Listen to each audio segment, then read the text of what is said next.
Hello and welcome to today's LOL Esports Roundup. We're going to cover the games from last night in the LCS, so the playoff series between C9 and FlyQuest, go over the top and Team Wii series from this morning, and then preview tomorrow's playoffs in the LCK and LPL. Prediction-wise, I'm 293 and 138. As far as playoff predictions are concerned, I am 22 and 4. LCS, C9, and FlyQuest. So C9 10th in the power rankings, FlyQuest 14th, both 14 and 4. C9 with 3-0. FlyQuest, I had C9 winning this 3-1. Berserker was my MVP, going 35 and 21 for 35% of the team's damage. Eminez went 21, 4, and 28 in mid. So the two carries for C9 went combined 51, 9, and 49. Prince for FlyQuest went 10, 12, and 12 for 27% of damage. C9 slapped the crap out of FlyQuest. It was not close. The score is representative of how lopsided it was. Team fighting, C9 were just ahead of FlyQuest. Berserker doing a lot of work on the Varus in the first two games, and then the Aphelios in game 3. Prince really having nothing going for himself. Vikla really struggling in mid lane against Eminez. Eminez played very aggressive and got after it. The Silas in game 3 really sticks out to me. That was super, like, I'm honestly super impactful, but it was just like, he was a monster in mid lane. His Tristana in game 1 was also good. Played Orianna in game 2. His Orianna was good, but that's probably why I ended up not picking him as MVP, because I thought Berserker had more impact across 3 games. Fudge did his job in top lane, dying when he had to and initiating and doing what a top lane tank has to do that ends up playing K'Sante and champions like that.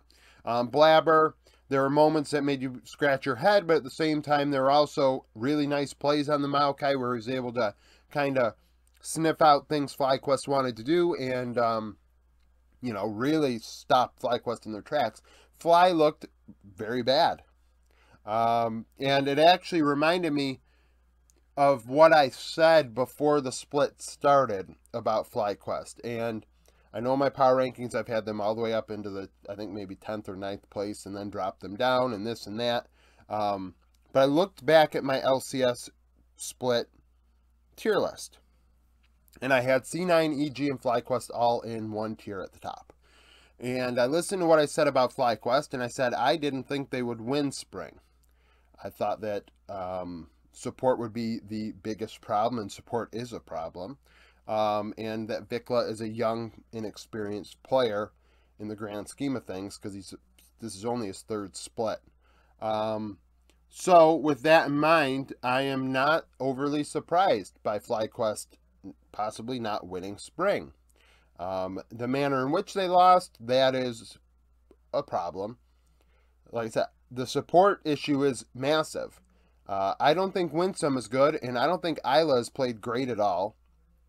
So what do you do from here? Now, this is Isla's first full split in the LCS. Just one second. Okay, so the support is a problem.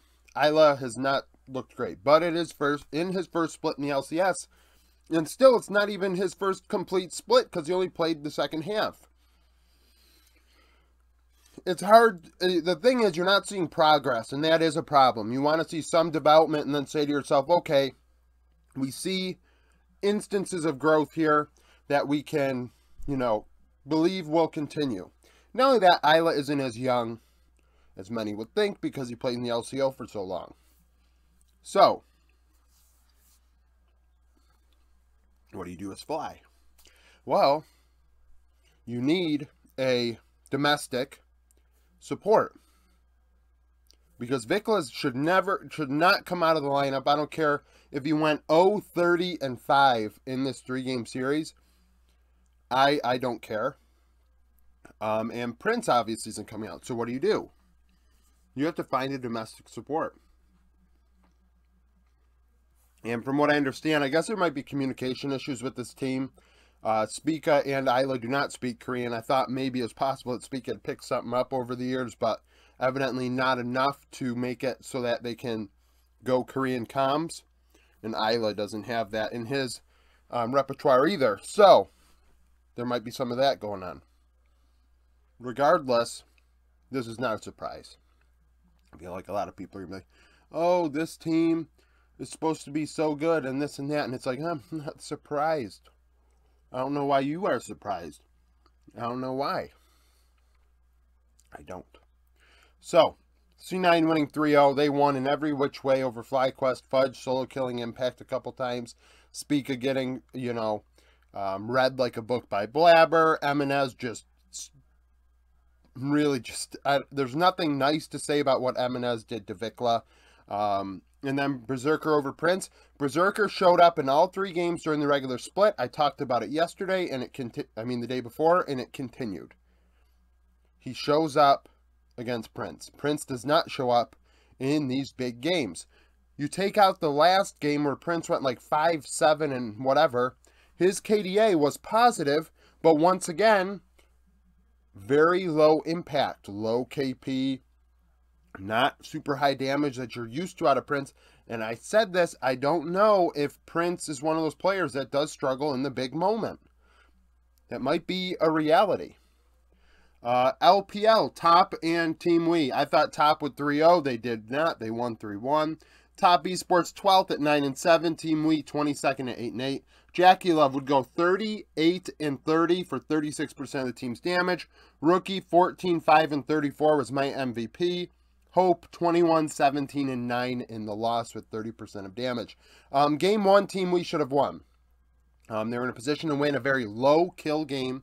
I believe it was 8-5 when Team Wii won a big team fight and then started storming down mid lane and exposing the Top Esports Nexus. But Rookie came through clutch on a LeBlanc with a delayed quadra kill. That saved that game.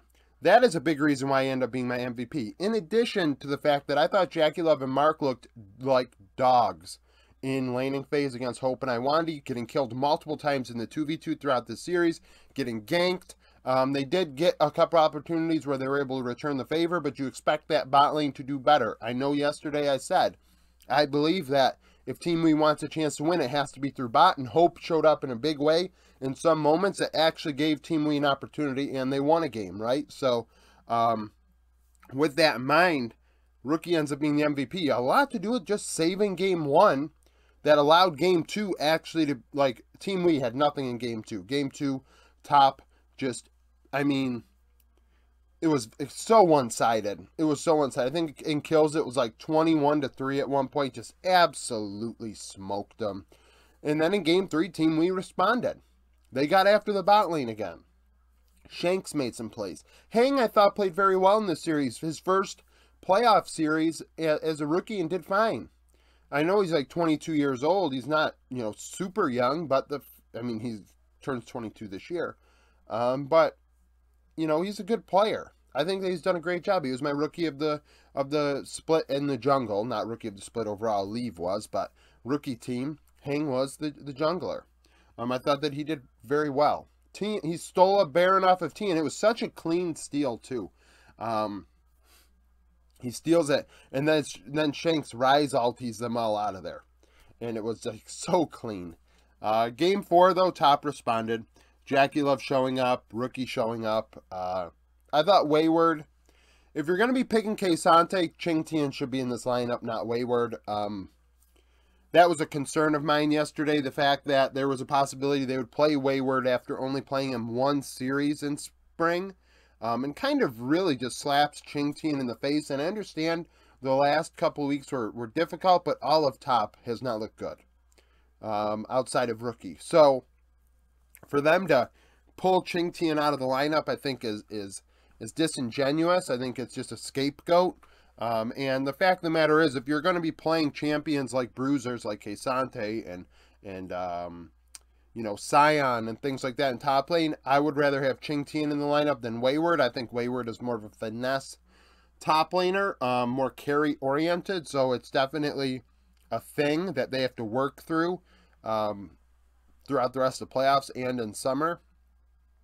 And honestly, I think Team Wii could take the next step in summer. I think that they could replicate this performance in and be a little bit better. I think Hope and Iwandi getting together more have done very well. Shanks has improved. Hang, like I said, as a rookie, has shown up and not looked too out of place. I mean, he's 100% facilitator oriented, which is one-dimensional, but he is doing that at a high level, so we have to give him credit for that. Top lane, Bubu. Decade needs to be playing over Bubu. I think that it's a shame that Decade right now is in contract prison. Sneak peek for tomorrow, LCK, Gen.G, and T1. Gen.G second in my power rankings, T1 first at 17-1, Gen.G 13-5. Gen.G beat HLE last time they're on the Rift, T1 beat KT. In week 5, T1 would win 2-1 the last time these two teams played. Overall, in the split, T1 are 4-1 against Gen.G. They opened up the split as well. Faker was the MVP of that series, going 9, 12, and 17 for 23% of damage. Chovy went 13, 7, and 25 in the loss for 36%. So Chovy doing a lot more work than Faker in that series. Now, when you combine the two series and look at the matchup, Faker went 20, 16, and 35 for 25% of the team's damage. Chovy 15, 14, and 37 for 35%. So Chovy getting the better of Faker, in my opinion, stats-wise, the last time these two teams played. But the first time, Faker definitely gapped Chovy. Chovy not really showing up in a big way in the KDA department. Damage-wise, Chovy dealing a lot. This series, of course, is going to be very notable. These two teams very well could play again in the finals and could play at MSI in the finals. I think they're world's contending teams. They are MSI contending teams. You know, Zeus and Doran, I give that to Zeus. I give Owner over Peanut. You know, Chovy over Faker. And then in the bot lane, it's probably, well, I guess my LCK split had Faker over Chovy. But I mean, in the grand scheme of things right now, I would have, if I had to pick one, I'd pick Chovy over Faker at their age, where they're at. Bot lane's T1 over Gen.G. So we'll see how this one goes. T1 against KT let a lot of things occur that put some question marks on this one.